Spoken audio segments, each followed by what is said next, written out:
Hi, welcome back. This is our last chance to catch up before I leave. I'm so happy you joined me on the reroute. And you know what?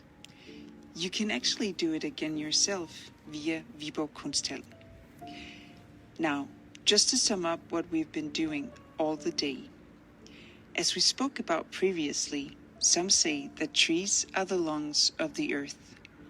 And we are a part of the tree's existence when we are breathing.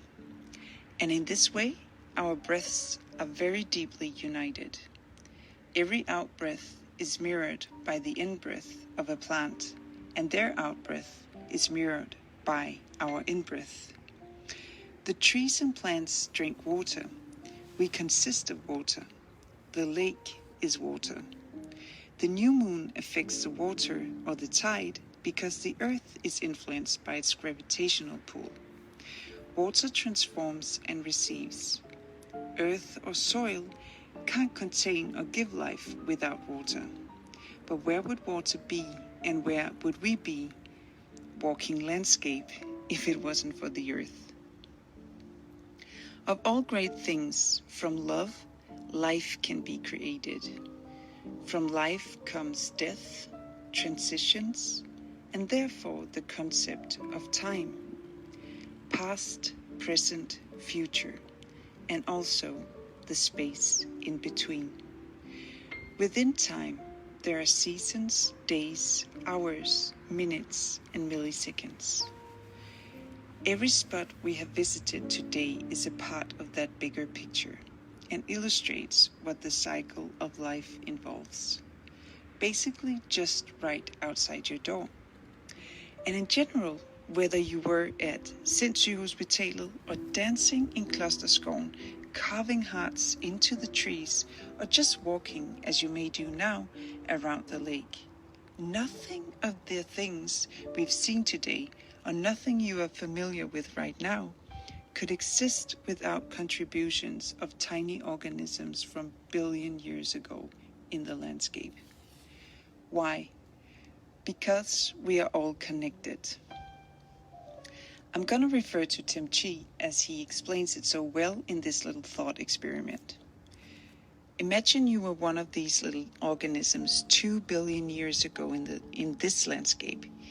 You might be born, you live a couple of weeks, you die, and you kind of feel like, well, nothing really changed. I mean, I have no purpose in this life. Like, the world I came to is exactly the same as the world that I left. But what you wouldn't have understood is that every breath that you took contributed to the possibility of countless lives after lives that you would never see. Lives that we are all a part of today.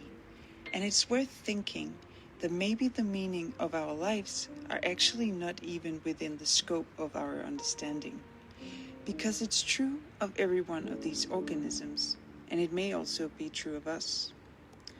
Also, we are born into a world where we can learn skills like being a computer scientist or fly to the moon, all skills created by us, and which wasn't even possible at the time Maja Dissel invented Viborg Tukthus. So you can imagine that somehow we continuously contribute and create the future for the people around us and after us. Not only by breathing, but also the skills and knowledge we developed over time.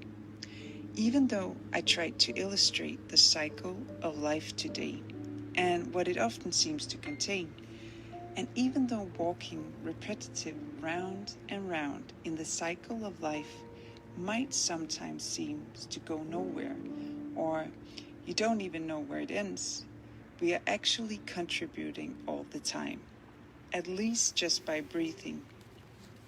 And you could say walking. But it's maybe more the way we are in our lives and with which manner we contribute. So tomorrow, or maybe the day after, you can maybe think about that you are already contributing with every breath, every step, and your knowledge. And with that knowledge, how can you influence your surroundings your relatives, or maybe even your landscape in ways that impacts the future in the best possible way. We are all connected. I hope to see you on Reroute.